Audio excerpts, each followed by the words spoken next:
அக்கா தம்பி பாசத்தை பத்தி சொல்லியே ஆகணுங்க.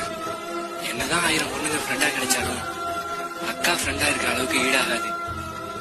என்னதான் சண்டை போட்டாலும் திட்டினாலும் தம்பி எந்த இடத்துலயும் விட்டு கொடுக்க மாட்டான். அம்மாவை போல பாசம் அன்பு காட்ட முடியும்னா அது அக்காவால மட்டும் தாங்க முடியும்.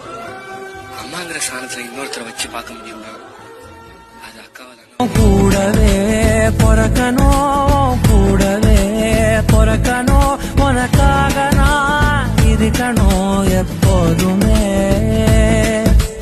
கூடவே பொறக்கணும், கூடவே பொறக்கணும், தாய் போல நான் காக்கணும் எப்போதுமே.